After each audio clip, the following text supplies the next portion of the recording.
El proyecto asociativo regional PAR Explora los Lagos del Ministerio de Ciencia, Tecnología, Conocimiento e Innovación, junto a la Unidad de Extensión Científica de la Universidad Austral de Chile, sede Puerto Montt, presentan Café Científico en tu casa. Para explorar los lagos, en conjunto con la Unidad de Extensión Científica de la Universidad Austral de Chile, sede Puerto Montt, le dan la más cordial bienvenida a nuestro Café Científico en tu casa. La historia del café científico se remota a fines del siglo XX, específicamente al año 1992, en París, Francia, donde en una primera instancia fueron impulsados para difundir y discutir temas relacionados con la filosofía. Posteriormente, se adaptaron para la divulgación científica denominándose café científico. En Chile, se realizan también en ciudades como Coquimbo, Santiago, Concepción, Punta Arenas, entre otras. En Puerto Montt, la UACH lo ha desarrollado desde fines del año 2011 hasta la fecha. El objetivo de un café científico es crear un espacio para acercar la ciencia a la comunidad de una forma grata y relajada, a través de una breve y atractiva presentación que estimule el debate de temas científicos y tecnológicos, buscando que personas que tengan algún interés en la ciencia, pero que no necesariamente sean científicos, tengan la oportunidad de conocer e interactuar con científicas y científicos destacados en distintas áreas de la ciencia. La actual pandemia nos ha impedido interactuar en lugares como bares, cafés o restaurantes, pero hemos decidido llevar esta instancia a la comodidad de nuestras casas, manteniendo el ambiente cálido y cercano de siempre. Los invitamos a ponerse cómodos y a disfrutar de la charla. En esta oportunidad nos acompaña la doctora Olga Barbosa, bióloga y doctora en ecología de la Pontificia Universidad Católica de Chile. Actualmente se desempeña como Seremi del Ministerio de Ciencia, Tecnología, Conocimiento e Innovación de la Macrozona Sur de Chile. Es académica de la Facultad de Ciencias de la Universidad Austral de Chile. Además, se desempeña como investigadora asociada del Instituto de Ecología y Biodiversidad y de la Plataforma Interdisciplinaria en Diferencia, Normalidad y Educación. Su línea de investigación es el cambio global. Trabajó en ecología urbana, investigando el rol de la infraestructura verde en ciudades y zonas periurbanas. Creó un programa nacional de investigación para involucrar a la industria del vino chileno en la conservación del ecosistema mediterráneo de Chile, en el contexto del cambio climático. Hoy nos presentará la charla Desarrollo de la ciencia y el conocimiento con perspectiva de género. Entonces, bueno, les voy a contar un poquito qué es lo que estamos haciendo. Primero, recordar, para que nos ubiquemos un poco como en el tiempo, que este ministerio es bastante nuevo y que, bueno, recién el 1 de octubre del año pasado realmente empieza a funcionar así full con la subsecretaría, ¿cierto? La subsecretaría de Ciencia, Tecnología, Conocimiento e Innovación, que es la que en el fondo ejecuta todas las cosas que hace un ministerio. Así que estamos a punto de cumplir un año. Y de hecho yo fui la primera Seremi en ser nombrada y me nombraron el 17 de octubre. El 17 de octubre era un día de un tipo, el 18 era otro tipo digamos, de vida, ¿cierto? Entonces, nosotros también no solo nacemos en crisis social, sino que además nacemos en época de pandemia. Y eso, de todas maneras, marca nuestro quehacer y creo bueno, que es una oportunidad, sin duda. La misión del ministerio y la visión del ministerio, yo quiero simplemente, no se las voy a leer, pero me encantaría que un día le echen una vuelta a la página web y lean, porque hay algunas cositas que son bien interesantes, y por ejemplo tiene que ver que también la sustentabilidad es algo que es importante dentro de toda esta visión de cómo queremos ser como ministerio, ya no simplemente en el fondo entregar o desarrollar la ciencia y la tecnología, sino que además mucho tiene que ver con que tenga ciertos principios. El Ministerio de Ciencia es, como para que nos ubiquemos un poquitito, tiene algunas particularidades y, bueno, casi siempre conocíamos el CONICIT, ¿cierto? CONICIT entonces, esta es la Comisión Nacional de Ciencia y Tecnología. CONICIT se transformó en la Agencia Nacional de Investigación y Desarrollo, que está aquí, ¿sí? Sigue siendo esta agencia en donde se albergan los financiamientos y los programas de investigación. Y el ministerio está aquí y como ustedes pueden ver, aquí está la Seremía y hay unas cosas bien interesantes. Por ejemplo, si se fijan, dentro de la subsecretaría hay una serie de unidades que de alguna forma representan la importancia que se le está dando ahora el no solo desarrollar ciencia, sino que en el fondo buscar la forma de, por ejemplo, en la unidad de estudios y estadísticas se generan estudios y estadísticas que ayudan a la toma de decisiones, ¿cierto? Que están disponibles en una parte de la página web, entonces es súper importante esa misión, ¿cierto? Poder informar y poner la información y el conocimiento a disposición de todos y de todas.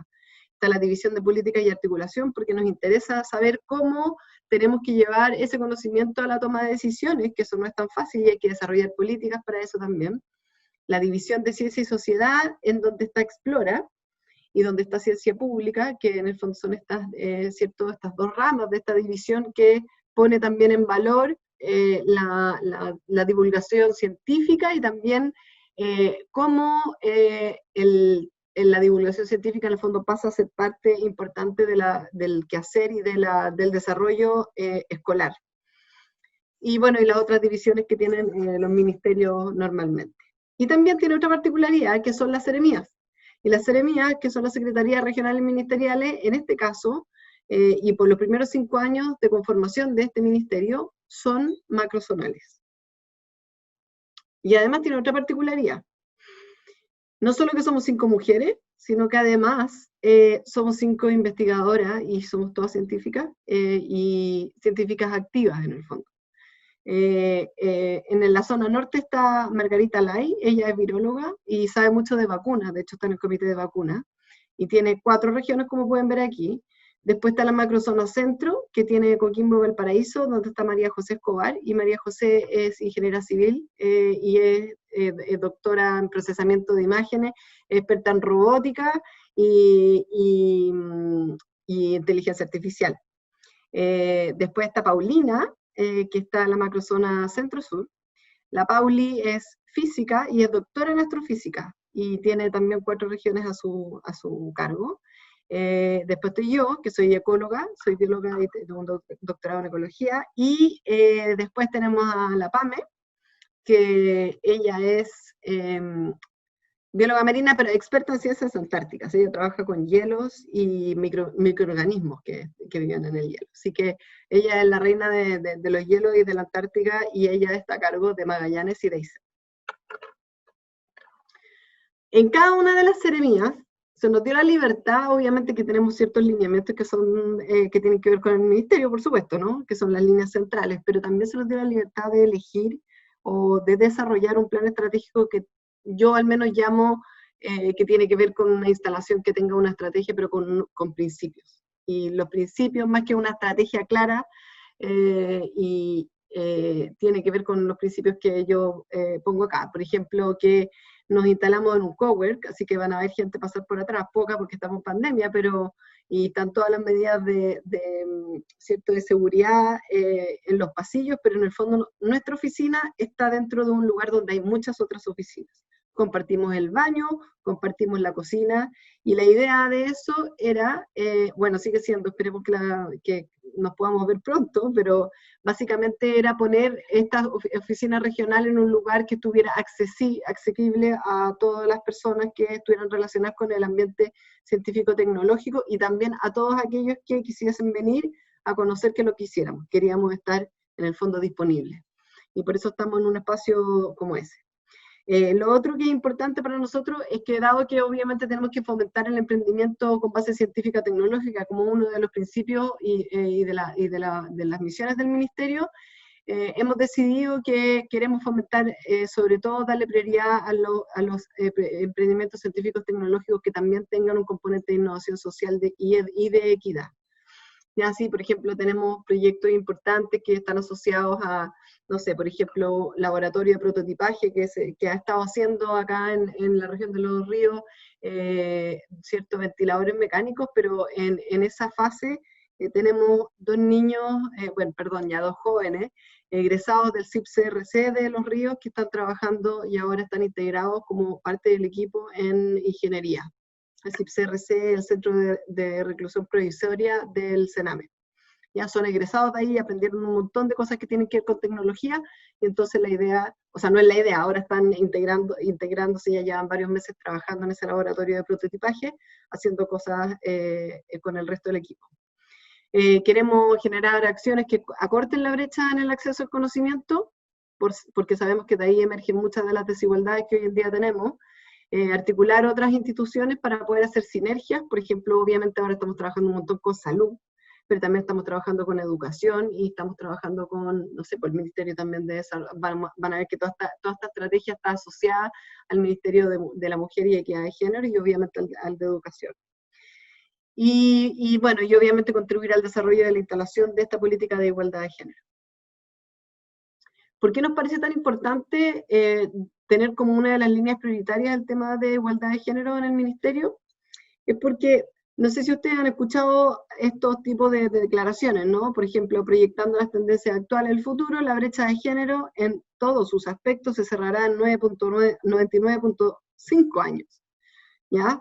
O que la brecha del empoderamiento político mejorará año a año, sin embargo, según estas cifras, faltarían 95 años para cerrarla. Falta de progreso en cerrar brecha a la oportunidad y participación del desarrollo económico hace extender el tiempo necesario para cerrar la brecha. Se necesitarán 257 años para cerrarla.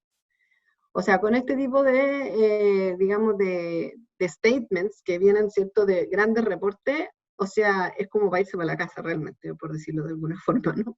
Y además tampoco entendemos bien por qué hay tantas diferencias entre cuánto nos falta para cerrar la brecha de género. Y llevamos décadas hablando de la brecha de género.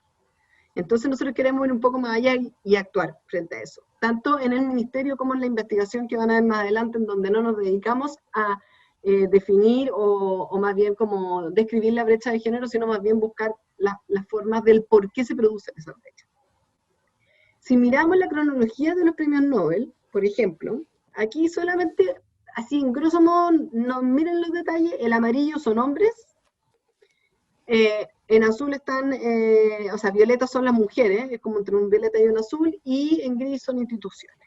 O sea, digamos, podemos ver que la cosa, entre comillas, ha mejorado un poquitito, pero se fijan que también está como asociado a ciertas áreas en particular. Pero los modelos de rol yo creo que son súper importantes y quise poner aquí a Frances Arnold, que vino al Congreso Futuro este año, ya no sé si estamos en el año en curso, ya pasó un año y medio,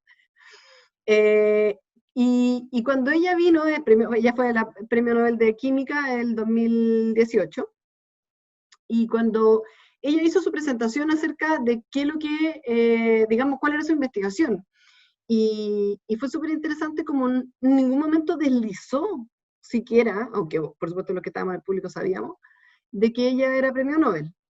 Y de repente empezó como a contar una historia, y antes la foto, ¿cierto? Esta foto que ven aquí, ella está junto a Donna Stikland, que ella ganó el premio Nobel de Física ese año, también.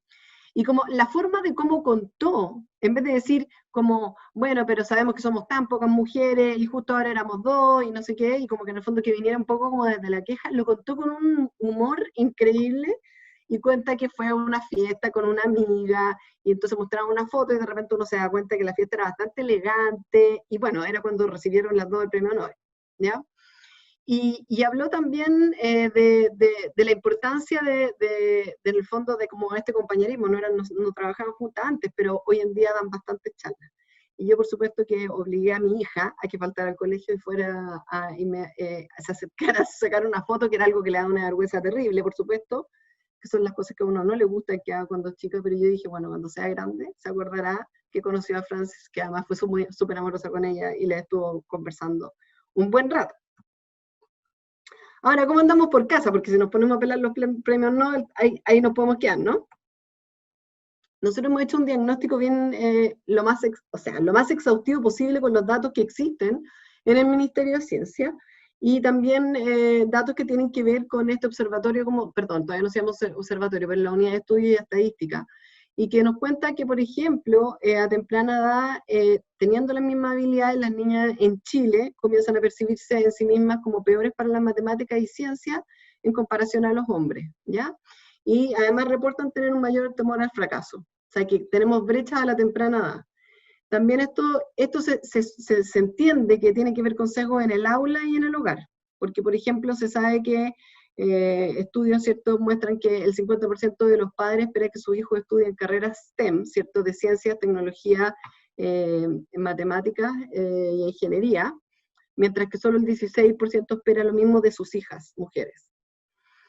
Sin embargo, hay varios datos del CIMSE en matemáticas y ciencias naturales en segundo que muestran que las diferencias pueden ser corregidas a través de políticas públicas, ¿cierto?, que se irían como cerrando después de ciertos cambios que se han hecho, y entonces factores culturales se deben, estas diferencias en rendimiento estarían asociadas más a factores culturales, por supuesto, que a diferencias innatas en las capacidades de los diferentes sexos. Pero cuando entramos a las universidades, vemos este panorama. Ya en los últimos 10 años, sabemos que menos del 20% de egresadas de pregrado en ciencia e ingeniería han sido mujeres. Fíjense que aquí hay diferentes, cuando lleguemos al cursor ustedes lo ven, ¿o no? ¿Sí? Ya, que en el fondo la cantidad de hombres y mujeres no está distribuida equitativamente en diferentes ámbitos de, diferentes carreras de pregrado. Y aquí vemos, por ejemplo, ingeniería industrial, es como la nada misma la cantidad de mujeres, mientras que en el área de salud y servicios sociales hay muchas más mujeres en pregrado que varones. Entonces ya se empiezan a generar las brechas en pregrado. Pero después cuando miramos las brechas que tienen más que ver como en lo vertical, ¿cierto?, en cómo uno asciende en su carrera académica, vemos esta figura que no deja de espantarme ni dejará nunca de espantarme, y que tiene que ver que cuando, por ejemplo, nosotros entramos a trabajar, sobre todo en ciencia, ¿cierto?, de ayudante a una universidad, ¿cierto?, somos, por ejemplo, ayudantes de un proyecto Fondesit. La verdad es que la diferencia entre hombres y mujeres no es muy grande. Lo mismo pasa en las categorías de ayudante se me olvidó cómo se dice la otra palabra, de como instructor, las primeras fases, ¿cierto?, de cuando te contratan en la universidad. Sin embargo, fíjense que a medida que uno pasa de, por ejemplo, profesor o profesor asistente a luego asociado, que es la categoría intermedia, hasta profesores titulares, la brecha se agranda muchísimo. Y vemos que hay una diferencia gigantesca, en donde solo el 22% de las mujeres, en comparación al 78%, termina siendo profesora titular. También hay otras brechas verticales que hemos determinado en las universidades, y que, por ejemplo, el 56% de las titulaciones de pregrado son, ¿cierto?, son en mujeres, son más o menos parecidas. Luego en posgrado empieza a disminuir un poquitito, y luego cuando las mujeres en el fondo terminan sus carreras, sus títulos de posgrado y empiezan a intentar adjudicarse los fondos más competitivos e individuales, en este caso que son los Fondesit, solamente el 25% de las adjudicaciones son de mujeres. Y el 17% de liderazgo en centros científicos de excelencia. Eso sí que es como bien escandaloso, porque en realidad estamos hablando de centros asociativos que tienen un financiamiento bastante importante, y la mayoría del liderazgo, es decir, quien es director o subdirector, en general son hombres. Y cuando ya uno llega así, y como que lo máximo que te puede pasar sería como pertenecer a como el equipo de los Nobel, pero en realidad acá en Chile, ¿cierto? Bueno, una academia de ciencia en realidad es una cosa súper importante en todas partes del mundo. Solo el 10% de los miembros de la Academia de Ciencia en Chile son mujeres. Y quiero decirles que son pocas, o sea, porque no es mucha gente la que llega a la Academia de Ciencia. Y aquí voy a hacerlo súper rápido, no me importa que se concentren mucho en el gráfico. Pero lo que quiero contarles es que en el fondo estamos intentando entender bien qué es lo que pasa en las brechas de investigación individual, porque no podemos quedarnos con simplemente decir, por ejemplo, en los proyectos Fondesit ganan más hombres que mujeres. Porque si decimos simplemente que ganan más hombres que mujeres, en el fondo uno podría pensar que un instrumento como cuotas o una modificación en el currículum podría ser suficiente. Pero cuando analizamos los datos en profundidad nos damos cuenta que si bien en muchas disciplinas los hombres se adjudican más los proyectos, o la tasa de adjudicación es mayor en los proyectos Fondesit en ya sea iniciación, postdoc o regular, que es como, digamos, el evento como más maduro, en el que siempre el instrumento que se usa como al final de tu carrera, bueno, en la mitad y hasta el final, existen diferencias. Hay diferencias mucho más marcadas mucho más marcadas en el número de proyectos que se postulan. Y esto es súper importante, porque constantemente, no importa cuál sea el concurso, y prácticamente en todos los grupos de estudio, es decir, en todas las disciplinas, hay pocas mujeres, o sea, hay una diferencia significativa en la cantidad de mujeres que postulan a los concursos. Y eso no es lo mismo que decir simplemente la tasa de adjudicación es mayor para los hombres. Nosotros tenemos entonces que aquí entender bien cuál es el mecanismo que está detrás de ¿cierto? De este resultado, que simplemente son datos, ¿cierto? Estadísticos. Aquí en realidad no podemos determinar si existe un sesgo o no, por ejemplo, de parte de los evaluadores, o si existe un sesgo o no de alguien en particular o de grupos dentro del sistema de evaluación. Simplemente tenemos la radiografía de lo que está ocurriendo y ahora tenemos que entender entonces qué sucede, por qué menos mujeres postulan constantemente a los proyectos, que tenemos varias hipótesis, y cuando la entendamos, bueno, y no podemos esperar mucho, así que ya estamos tomando determinaciones en el fondo, qué hacer con eso, qué hacer para que más mujeres postulen, porque aparentemente cuando postulan, las que siempre postulan, les va bastante bien y en general ganan. Esto ya lo dije, pero estos son los diferentes tipos de centros, ¿ya? Y aquí tienen más o menos los números que muestran que efectivamente siempre son menos las mujeres las que están a cargo de un centro de investigación asociativa, que son estos centros grandes que reciben una gran cantidad de fondos, como los FONDAP, los centros Milenio, los centros basales, incluso los centros regionales. Ahora, nuestro horizonte es construir un sistema nacional de producción de conocimiento, ¿cierto?, que sea sin brechas de género. Eso es, por supuesto, algo maravilloso que todos queremos, o todas queremos, la mayoría, ¿cierto? Y es un desafío bastante grande. Y en el camino, entonces, desde que partimos, que fue en diciembre del año pasado, o un poquitito antes, que se creó hoy en día la subsecretaria, tiene un consejo de equidad, ahora le llamamos igualdad, después voy a poder explicar, aquí no le cambié el nombre, que tiene un consejo asesor, ¿cierto?, que está alojado en la subsecretaría, que tiene 9 integrantes que están aquí, que son de diferentes ámbitos, de ámbito público, privado, de universidades, personas, digamos, de renombre en historia, o sea, con perspectivas en derecho, como Yanira Zúñiga que está ahí, es bastante variado.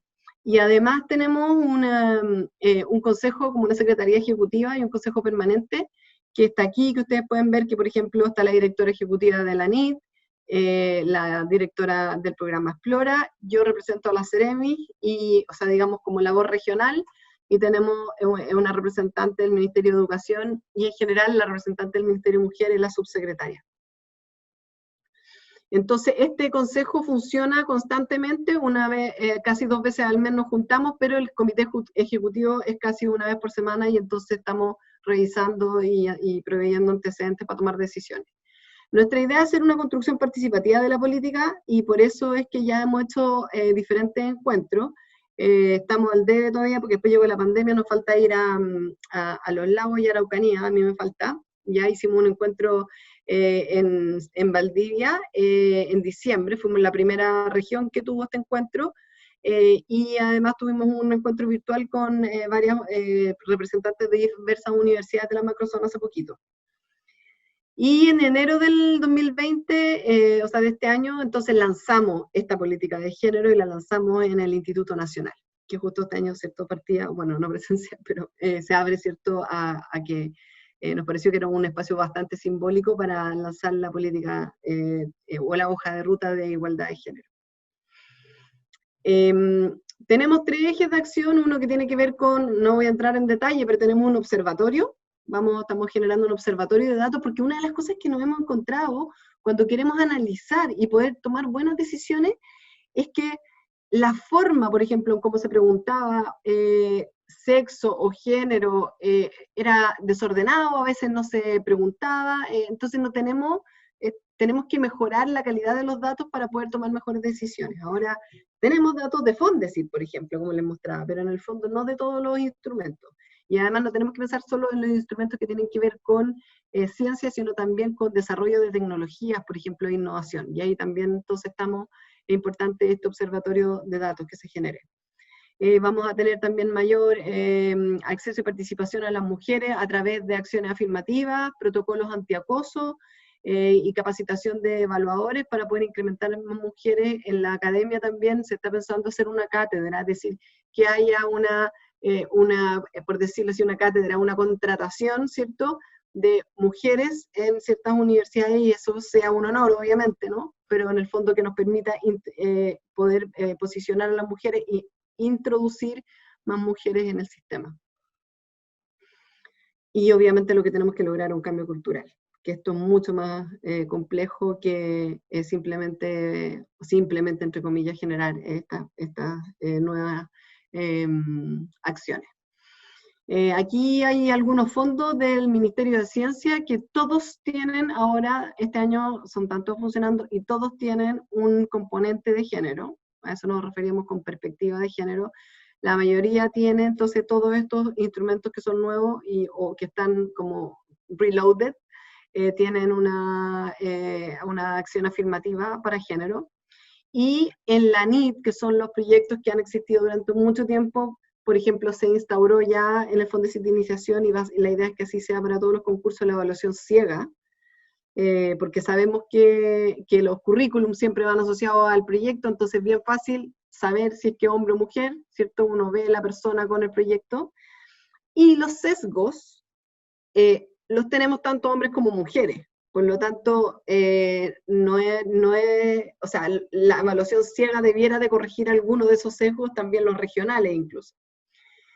Hay apoyo a la productividad científica, extensión de proyectos por hijo, hija, asignación también por esto, y también la idea es que en cada uno de estos, que también se están discutiendo en detalle en otras mesas, también hay acciones afirmativas para que los varones también hagan uso, por ejemplo, de su postnatal, y también entonces podamos fomentar la crianza compartida en el caso de que haya en el fondo una pareja que esté trabajando en estos términos.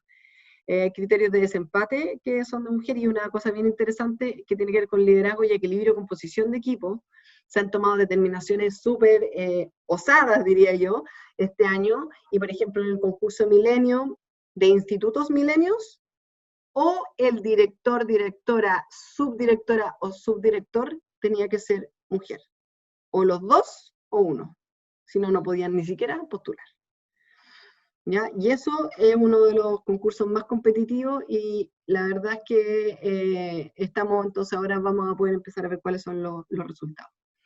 Hay una cosa bien interesante que se está haciendo con la comunidad mujer, que se llama Proyecto Huella de Género, y tiene que ver con que en algunos países, como por ejemplo en Europa, la Comunidad Europea tiene un programa que se llama Athena Swan, y que básicamente le impulsa a que las universidades tengan autodiagnósticos sobre su situación, en el caso de Europa, respecto de diversidad y de género, y que en el fondo empiecen a sortear ciertas barreras hasta llegar a un modelo de madurez, ¿cierto?, que les permita haber acortado sus brechas de género y tener mayor igualdad y equidad de género en sus instituciones.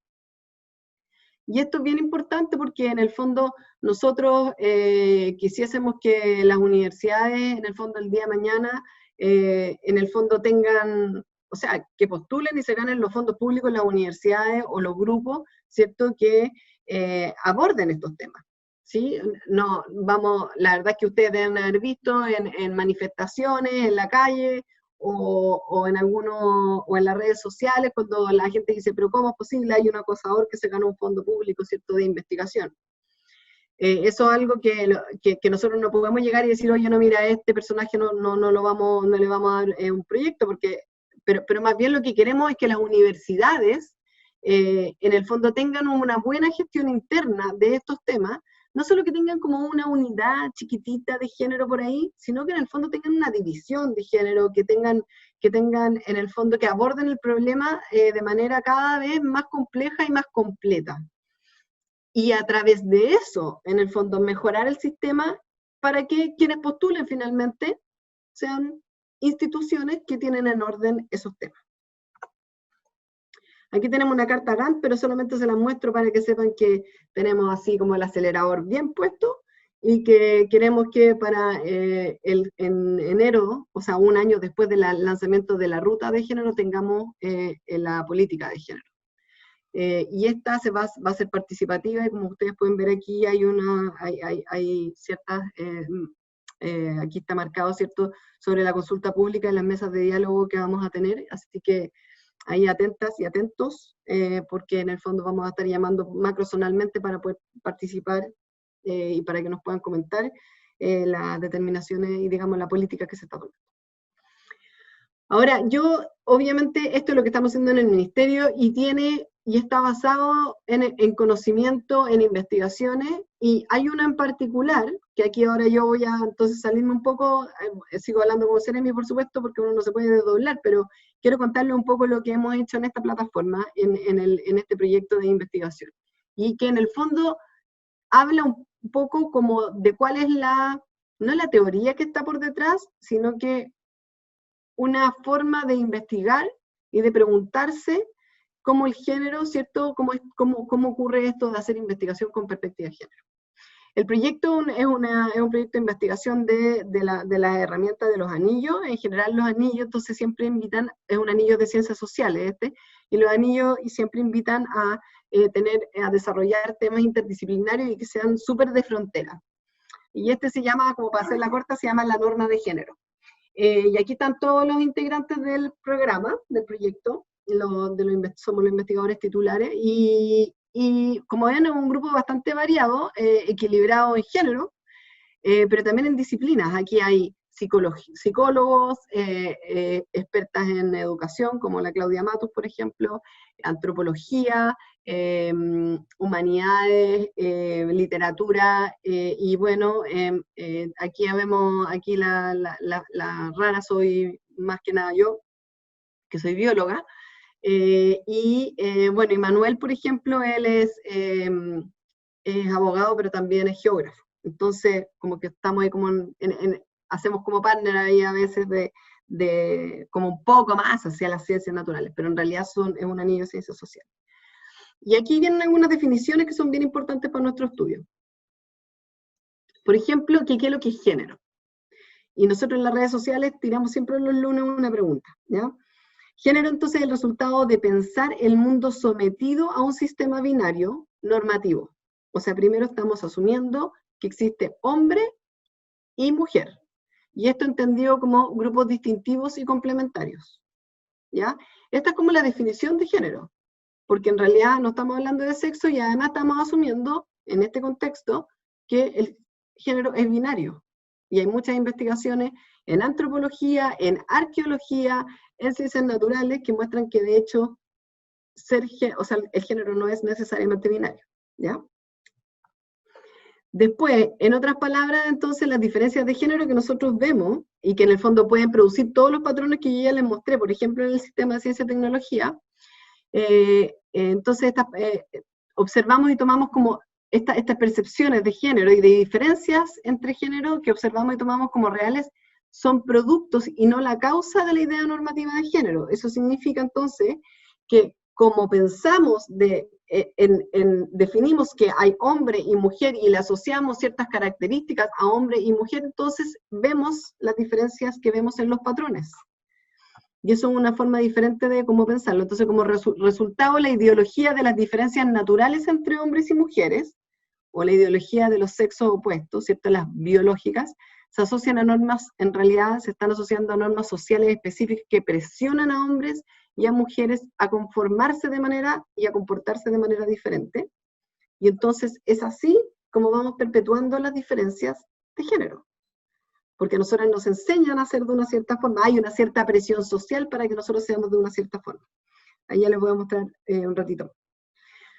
Las preguntas entonces que guían la investigación, teniendo este marco conceptual, o sea, simplificado, que es el que le acabo de mostrar, tiene que ver como preguntarnos cómo la norma de género, entonces esta normatividad que te dice que tú eres hombre o eres mujer, y por tanto hay toda una serie de cosas que está asociado a ser hombre o mujer, produce segregación y discriminación, y es parte y producto de nuestra propia actividad científica. Es decir, esto también, como nosotros en ciencia siempre decimos, nosotros somos tremendamente objetivos, pero en el fondo nos invita también a preguntarnos cómo nosotros, desde esta normatividad, también estamos influenciando el modo del cómo hacemos preguntas científicas también.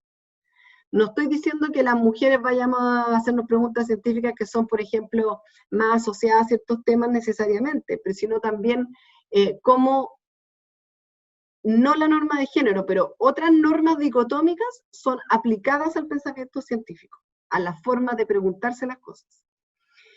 También cuáles son las afirmaciones sobre género que tomamos como dadas desde el sentido común y que informan nuestros objetos y preguntas de investigación, que es lo que yo acabo de decir, ¿cierto?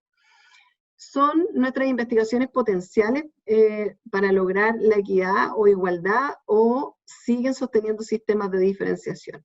La idea entonces es preguntarse cómo básicamente hacemos ciencia. Y como no queremos, no sabía que esta persona me iba a llamar. Ya.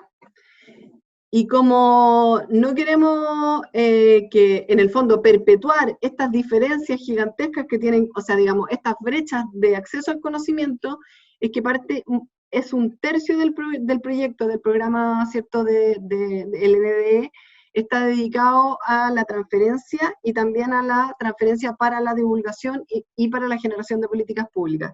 Y tenemos 2 elementos que yo les invito a que los busquen en las redes sociales para seguirlos, quizás ya algunas las conocen. Uno tiene que ver con infografías que vamos sacando, por ejemplo, esta es una infografía sobre la brecha de género. Pues le dice, hola, brecha de género, ¿puedes contarme qué es lo que haces? Entonces le pone, yo mido y reporto todos los años cuáles son las diferencias entre hombres y mujeres en salud, educación, economía, política, y voy monitoreando, y de ahí vienen una serie de otras infografías que son alusivas a la norma de género y terminan un poco como tomándose un poco con humor lo que yo les mostré en un principio. ¿Cuántos años y cómo se calcula cuántos años? ¿Cuántos siglos nos falta para cerrar la brecha de género? Pero por otro lado tenemos también este podcast, que también lo tenemos en Spotify, que se llama De Forma la Norma, y ya vamos en el 2.º podcast. El 3.º viene la próxima semana o la subsiguiente, ahí me tocó a mí también. Pero yo les recomiendo que lo lean. El primer podcast es sobre la norma de género y cómo estamos estudiándola, y el segundo tiene que ver con masculinidades, y ese es un temazo que es muy interesante y que es una de las cosas que estudia Sebastián Madrid dentro de este anillo, porque cuando hablamos de género no estamos hablando, o cuando hablamos de inequidad de género, no estamos hablando de un problema de mujeres. Sabemos que es un problema de sociedad. Y no solo tenemos problemas, ¿cierto?, o hay ciertas discriminaciones, etcétera, que tienen que ver con la situación de las mujeres, sino que también de los hombres. Y el tema de la masculinidad es súper poco explorado y es tremendamente interesante. Solo para darles un dato de las cosas que yo he aprendido, ustedes saben que en Chile y en Latinoamérica, el porcentaje de suicidios es de alrededor de un 79%. O sea, perdón, el porcentaje de hombres que se suicidan es un 79%. De los suicidios, en otras palabras, el 70 y tanto, 79, casi 80% son hombres. Y una de las razones que se cree de eso es que, por ejemplo, la depresión está mal diagnosticada en hombres. Y es porque en el fondo los hombres no se pueden deprimir. ¿Sí? En el fondo están estas cosas que son estas normas de género, que en el fondo lo que han hecho, así como en las mujeres no se han estudiado muchas cosas y hemos tenido que sufrir hasta el día de hoy ciertos malos diagnósticos de muchas enfermedades porque se han estudiado esas enfermedades o esos procesos en modelos machos de animales, por ejemplo. También ha ocurrido en menor grado, pero en casos bien importantes, el tema al revés. Por ejemplo, la depresión se ha estudiado mucho más en mujeres. Por lo tanto, definir y encontrar cuáles son los síntomas de una depresión en un hombre es más difícil y en general se subdiagnostica y muchas veces se determina que es estrés, por ejemplo. Entonces no se hace el tratamiento adecuado.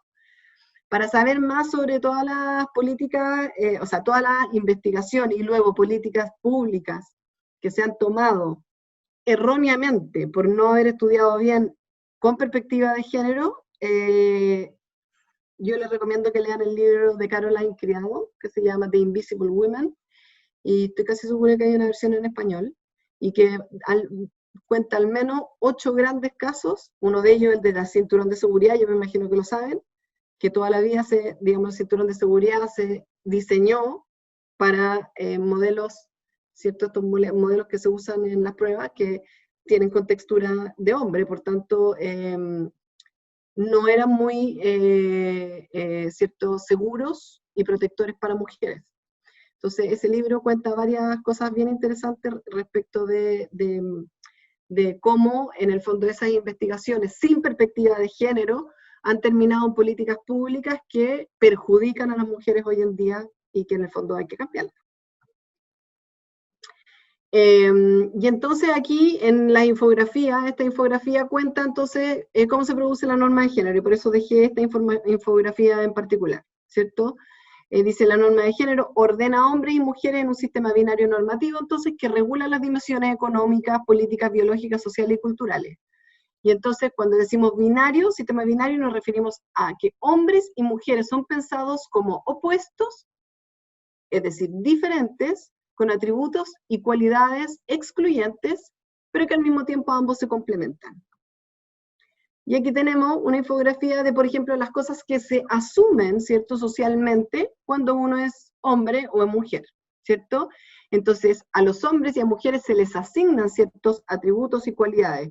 Recuerden que vimos al principio en una de las diapositivas, ¿cierto?, que decía que las niñas se perciben a cierta edad, ¿cierto?, como malas para las matemáticas y las ciencias naturales, y en cambio los hombres, a pesar de que tienen el mismo rendimiento y en el fondo las mismas capacidades.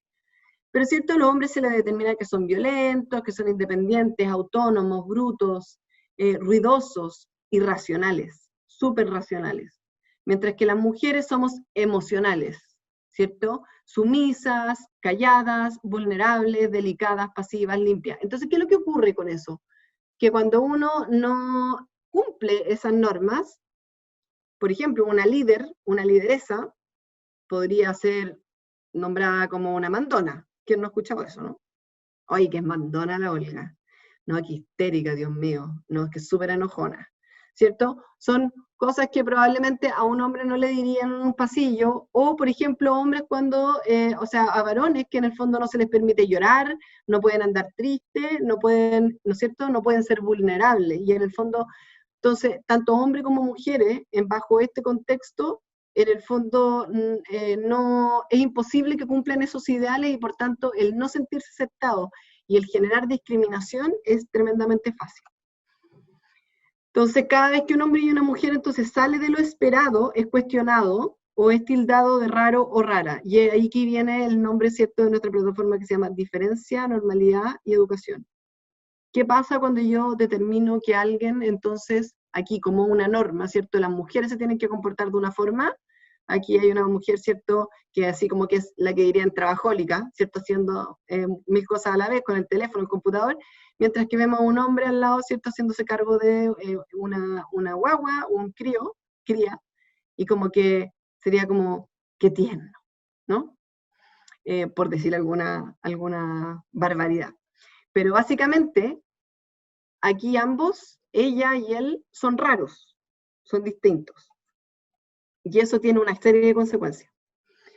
O por ejemplo, otro problema es que los atributos y las cualidades que otorgamos al hombre y a las mujeres no son valorados de la misma manera, ¿cierto? Entonces vemos esa escena, no llores, que le dice al niño, ¿cierto? No seas niñita. Eso lo hemos escuchado montones de veces, ¿cierto? Entonces estamos diciendo que al tiro hay una serie de cargas, ¿cierto?, que está asociada al ser mujer, a ser una niña, y también una carga asociada a que el niño, ¿cierto?, se está comportando como niña porque llora. No dando oportunidad a que el niño llore, y no dando oportunidad a que la niña sea simplemente niña, ¿no? No define ser niño o niña, no define que uno llore o no llore, ¿no? Entonces esto es la reproducción de la norma de género, y por tanto lleva a la diferencia y a la discriminación. Entonces, ¿cómo cada uno de nosotros produce esta norma de género constantemente o la perpetúa? Hay formas evidentes, algunas, por ejemplo, son las diferencias salariales por el mismo trabajo o labor entre hombres y mujeres. Sabemos que los hombres pueden llegar a ganar hasta un 30% más que las mujeres, y eso es una de las brechas que se tienen que acortar y que tiene que ver con política, y no podemos esperar 220 años para que eso ocurra, ¿no es cierto? Luego también hay más hombres en puestos de poder y en toma de decisiones. Eso es una cosa que es súper interesante de mirar, por ejemplo, en el tema de cambio climático. Hay una relación, se ha estado empezando a hablar bastante de género y cambio climático, y resulta que una de las grandes diferencias tiene que ver con que quienes producen, ¿cierto? O quienes produjeron esta alta emisión de gases invernadero no necesariamente fueron mujeres, ¿cierto? Si nos pusiéramos así, ¿no? Si fueron hombres o mujeres, además sabemos más el hemisferio norte que en el sur, etcétera, ¿cierto? Hay diferencias.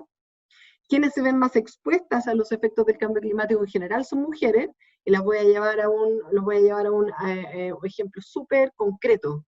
Por ejemplo, la contaminación intradomiciliaria por el uso de leña, que es muy típico de nuestra macrozona. La mayoría son mujeres, ¿cierto? Y el punto es que después cuando vemos quienes toman decisiones respecto del cambio climático, la mayoría son hombres. Menos del 20% de mujeres están en tomas de decisiones que tienen que ver con reducción de emisiones y otros factores que están asociados al cambio climático. Y entonces, por tanto, también se ha estado estudiando si es que acaso las decisiones que toman mujeres tienen mejores o peores resultados que la de los hombres en contextos de cambio climático. Pero ahora último, por ejemplo, hemos visto artículos, ¿cierto?, que alaban el manejo en contexto de COVID de primeras ministras, como, ¿cierto?, Jacinda Ardern, ¿cierto?, o, por ejemplo, Angela Merkel en comparación con sus congéneres varones. Otras prácticas, perdón, y con eso no quiero decir que, entonces ahí hay harto que picar, digamos, que entrar a picar. No es que como que las mujeres siempre somos empáticas, es que las mujeres siempre somos no sé qué, ¿no? Porque si no estaríamos también repitiendo la norma de género. No todas las mujeres somos empáticas, no todas las mujeres somos amorosas, etcétera, ¿no? Entonces, es bien importante que el tema de género, ¿cierto?, lo estamos aquí enfrentando tanto para hombres como mujeres. El problema aquí es la normatividad de género y qué es lo que se le asocia al género. Y aquí hay otras prácticas cotidianas que son bien chistosas, ¿cierto? Por ejemplo, de que si te invitan, si hay una pareja comiendo en un restaurante o tomándose un café, qué sé yo, le llevan la cuenta al hombre, ¿no? O bueno, estas actitudes que esperamos que se radiquen para siempre, que tiene que ver, ¿cierto?, con estas miradas y este acoso callejero, por ejemplo. Podríamos pensarlo así. O asumir que las mujeres son las que deben recoger los platos en la mesa. Yo me acuerdo eso cuando era chica. Que yo así me decían, ay, así como levántense a retirar la mesa, y como que nos miraban a mí y a mi hermana, y me acuerdo yo pasaba una raya terrible, así con el plato por detrás de mi hermano, y así, ¡pah!, en la cabeza, cuando él se quedaba sentado en la silla. Yo creo que muchas hemos pasado eso, y bueno, son cosas que deberán de quedar realmente en el pasado, ¿no? Y también celebrar en exceso cuando el hombre realiza la labor doméstica. Esa es otra acción que en el fondo reafirma la norma de género. Entonces, como para dejar pensando y aquí cerrar con esto, estas son formas en las que aprendemos el género como diferencia entre hombres y mujeres, y esto produce prácticas discriminatorias que nosotras o nosotros mismos vamos reproduciendo. Por lo tanto, sí es como hemos aprendido sobre género, y esto produce desigualdad y discriminación. Y por eso es tan importante mirar lo que genera estas diferencias, ¿cierto? No quedarnos solo en los patrones y entonces seguir hablando de la brecha de género, porque podríamos seguir hablando de la brecha de género en ciencia y tecnología. Es pensar cómo hacemos este cambio, obviamente que no solo el Ministerio de Ciencia tampoco, ¿cierto? Por eso que tenemos que trabajar con otros. ¿Cómo hacemos para que sea entendido de esta forma y asimismo también entonces se entienda cómo se genera la discriminación? La discriminación no solo de género, sino que en el fondo sabemos que el tema de género también es transeccional, ¿no? Una mujer que además viene de un cierto barrio y que además tiene un cierto color de pelo, por decirlo, de piel, en el fondo es más discriminada que otra mujer. Entonces, el tema verlo también en su transeccionalidad y en el fondo darnos cuenta de cuándo estamos repitiendo estas actitudes que generan y reproducen la norma de género. Eso era.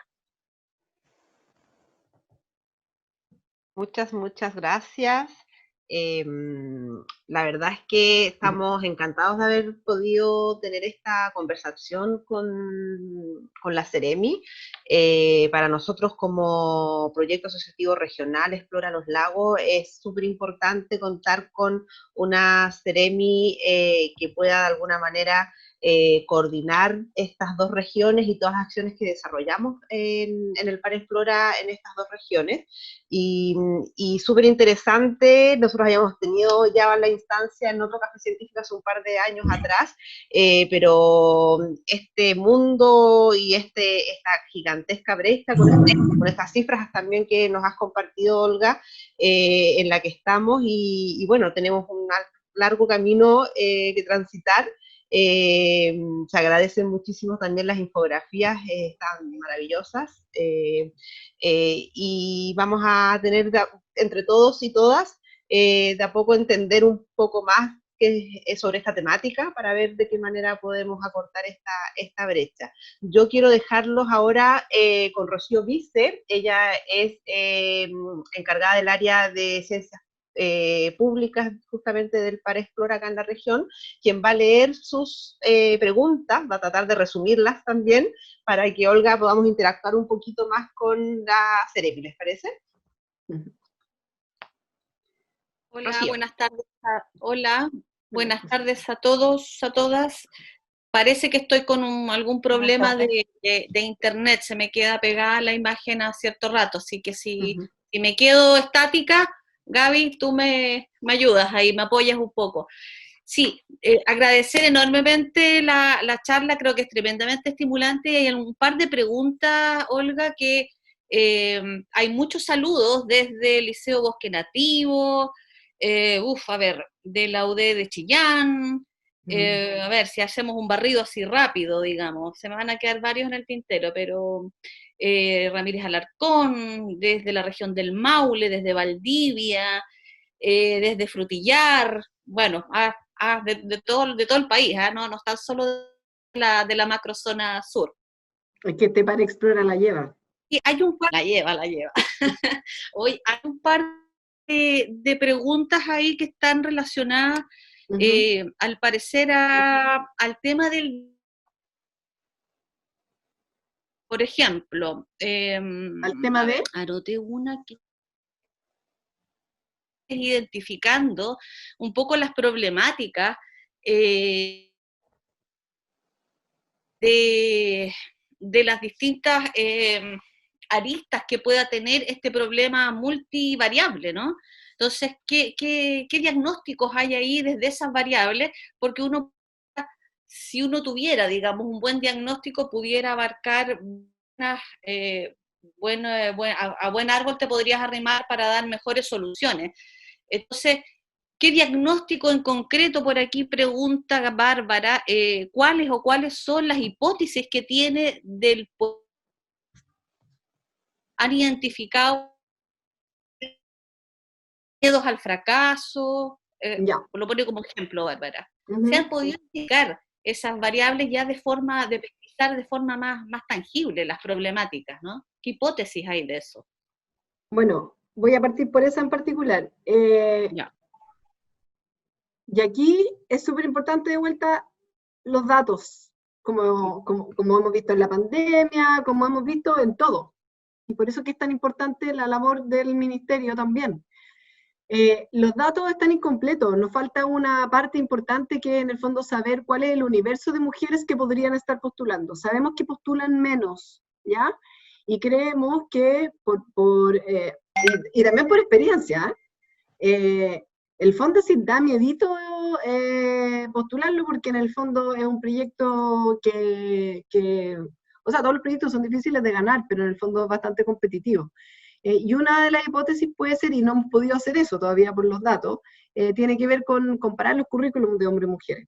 Sí sabemos que las mujeres tienen menos publicaciones, por ejemplo. Entonces uno podría decir, chuta, ¿a qué voy a postular si en el fondo voy a quedar fuera de la línea corta porque tengo mucho menos paper que mi colega que está acá al lado? ¿Ya? No siempre esa cantidad de paper está o no asociada, por ejemplo, a la maternidad. Se ha visto, por ejemplo, en otros países en Europa, o sea, en otros países en Europa, por ejemplo, en Inglaterra, que es el que conozco más, porque además me entrevisté varias veces con la persona que además yo conocía, la profesora que estuvo a cargo de hacer este programa de Athena Swan que dije en la Universidad de Sheffield, que era donde yo había hecho mi postdoctorado.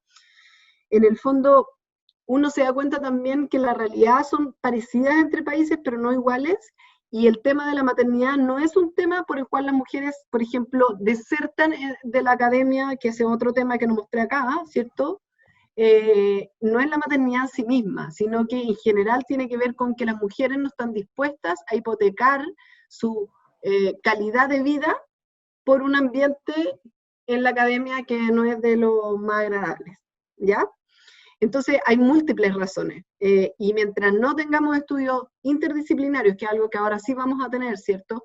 Para entender estas diferencias, no vamos a poder encontrar las mejores soluciones. Ahora, no podemos esperar a tener estos estudios para hacer algo. Entonces hay cosas que son como de perogrullo, ¿no? Por ejemplo, las cuotas son importantes y son súper controversiales para muchas personas. Porque, por ejemplo, si yo pongo cuotas a la entrada de la universidad, por ejemplo, para contratar a alguien, en realidad, entre comillas, los que pagan el pato, ¿cierto? Son los jóvenes, no los más adultos que llevan, y ya sus profesores titulares están echaditos para atrás en la universidad, por decirlo así, ¿cierto? Hay una serie de políticas que uno puede tomar que también hay que pensarlas bien, porque tienen otro tipo de consecuencias.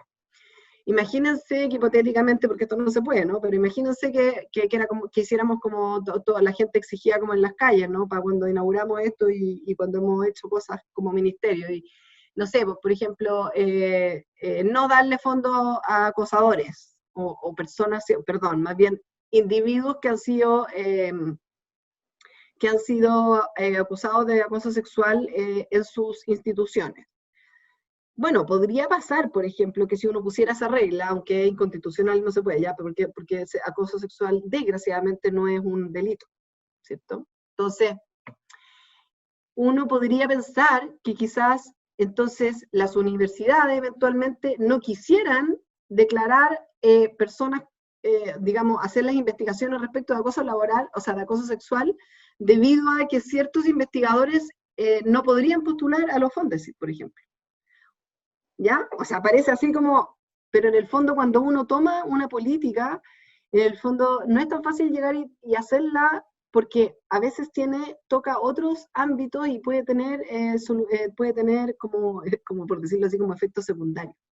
Entonces, estamos tomando las más obvias ahora, como las que mencioné, en los instrumentos de investigación, pero vamos a seguir estudiando para ir mejorando, ¿cierto? Las políticas. Como estrategia hay ciertas medidas que son inmediatas, digamos, que es lo que nos estás comentando, y otras me imagino yo que serán a grande tiempo, gran trabajo, digamos, por delante, en base a las investigaciones que puedan ir sumando la base de datos.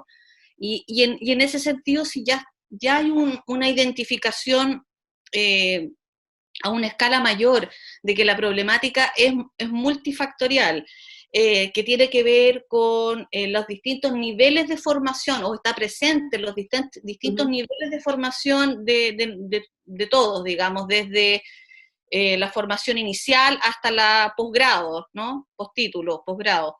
En ese sentido, si es tan variable y es tan múltiple, ¿cómo el ministerio se vincula con otras instituciones o con otros ministerios para ver estas estrategias más a largo plazo, seguramente, para ir tomando ciertas directrices en las políticas? ¿Cómo se vinculan ahí? Porque no es exclusivo del ministerio, ¿no? No. De hecho, en el fondo, ¿cómo nos vinculamos? Nosotros, en el fondo, nuestro como giro, entre comillas, ¿cierto? Nuestro negocio es la ciencia, la tecnología, el conocimiento y la innovación. Y entonces, lo que tiene que ver con educación tiene más que ver con la educación de posgrado. Y por eso que trabajamos con la CNA, por ejemplo, la Comisión Nacional de Acreditación, porque si en el fondo la CNA no cambia los criterios, nosotros no sacamos nada con exigirlo en otros ámbitos, ¿ya? Y ahí trabajamos entonces con educación, ¿ya? Y por el otro lado, el Ministerio de Mujer y Equidad de Género también tiene otras acciones, ¿cierto? Que son en un ámbito más general, y por tanto trabajamos con ellos para que lo que nosotros desarrollemos, obviamente, converse, porque ahora que yo estoy en este trabajo, me doy cuenta, no solo en el área de ciencia y tecnología, es que y lo había visto antes en realidad en las investigaciones que tenía, es que muchas veces uno ve que hay políticas contradictorias, ¿ya? Porque unas son desarrolladas, por ejemplo, qué sé yo, bosque nativo, si nos ponemos a mirar todas las políticas que están asociadas al bosque nativo, o a invasiones biológicas, por ejemplo, uno ve que, no sé, pues el Ministerio de Agricultura determina cierta política, pero el Ministerio de Medio Ambiente tiene otra y son contradictorias. Entonces, lo que nosotros estamos intentando también en base a eso, pues somos un ministerio pequeño, nuevo, y que también, o sea, en nuestro cerebro, ¿cierto?, está esto de generar políticas y decisiones basadas en evidencia, es que en el fondo estamos intentando que las políticas que nosotros desarrollemos en este ámbito en particular, y también hay otras políticas que son de inteligencia artificial y otros temas, conversen y se complementen con las otras políticas. Ahora eso es como un ideal, ¿ya? Pero no siempre va a resultar. Carla, una pregunta personal, no sé si la podrás contestar. Sí, Dice que es una pregunta más personal. ¿Cómo has visto tú en tu papel de Ceremi el sesgo y o la diferencia de género? Cuando uno mira, he tenido una compañera, cierto, Ceremi, que justo ahora ya no estaba de Ceremi, pero una vez me mostró la foto del gabinete del Ministerio de Obras Públicas. Todos los Ceremis con el ministro y el subsecretario. Ella era la única mujer. En mi caso particular, la gente se reía o comentó demasiado al principio de por qué éramos 5 mujeres. La verdad es que las 5 mujeres, aquí tenemos las características de que somos investigadoras, que habíamos hecho vinculación y que además, digamos, nos habíamos metido de alguna u otra forma en estos temas. O sea, en el fondo no éramos como, por decirlo así, como una ratoncilla de laboratorio solamente, ¿ya? Sí hay discriminación, no sé si hay discriminación, o sea, mi experiencia hasta el momento ha sido buena, pero es que yo venía muy bien entrenada, porque venía de la academia. Entonces, no es que no sienta que hay discriminación, existe la misma discriminación que uno ve en todos lados, pero sí, como que llama la atención que uno hable y que sepa, entonces como que en el fondo después los comentarios que te llegan tienen más que ver como que, ay, pero lo que pasa es que yo tengo un doctorado, ¿cachai? Como en el fondo se buscan otras, no sé ya a esta altura si a alguien en particular le molesta que yo tenga un doctorado, que sea mujer o que diga las cosas como son, eso nunca gusta. Entonces, yo no diría que en este momento yo me sienta discriminada especialmente por ser mujer, sino más bien tengo un buen entrenamiento porque eso ha ocurrido toda mi vida. Y por eso estoy trabajando para que así no siga ocurriendo. Bueno, yo creo que vamos a ir cerrando, si nadie, a no ser que alguien quiera escribir alguna otra pregunta o hacer algún otro comentario. La verdad es que estamos súper contentos y muy agradecidos, Olga, por tu claridad, en el fondo tu forma de expresar también y toda la información que nos has entregado hoy día. Creemos que es una tremenda oportunidad y estamos muy contentos también de haber podido generar este espacio en el marco de los cafés científicos, un espacio que esperamos y una temática que esperamos no se quede solo en una conversación de un café, sino que se pueda mantener, sobre todo en el contexto en que estamos viviendo a nivel país. Creemos que es una tremenda oportunidad para realmente dar pasos importantes en pos de generar y fomentar una sociedad que sea más igualitaria y de alguna manera más inclusiva y menos discriminadora también.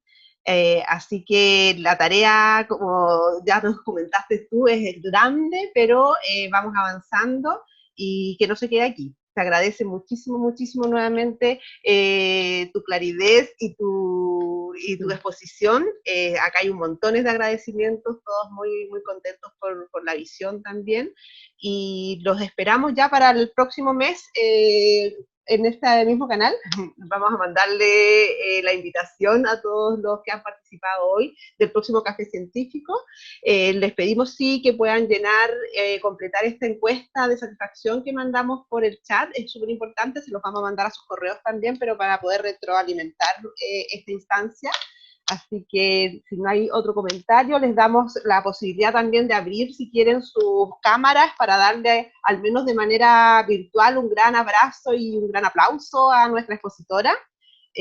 Así nos vemos las caritas y aplaudimos desde lejos, al menos por ahora, pero lo importante es que hemos logrado de todas maneras mantener las posibilidades de presentarnos, al menos de manera remota.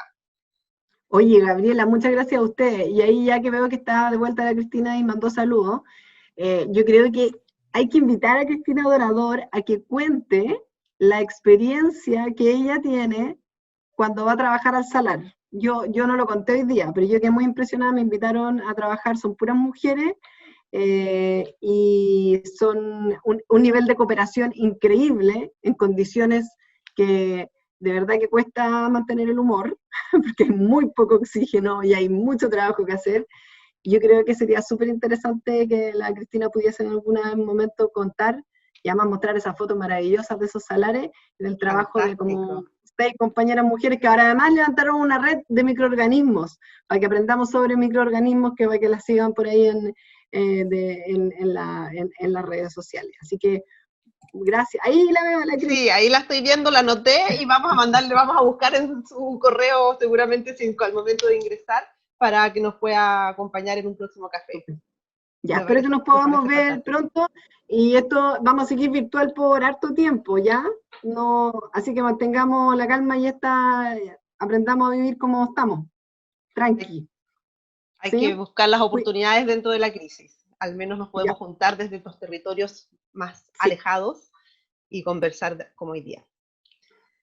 Muy bien. Muchas gracias. Muchísimas gracias, Olga, nuevamente. Los dejamos entonces, si quieren ir apagando y retirando su camarita. Muchas gracias. Nos vemos en la próxima. Muchas gracias. Cuídense Chao. mucho. Chao. Chao. Chao.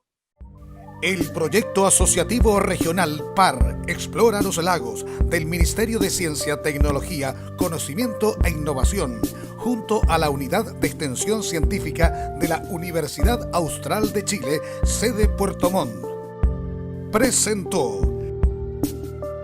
Café Científico en tu casa.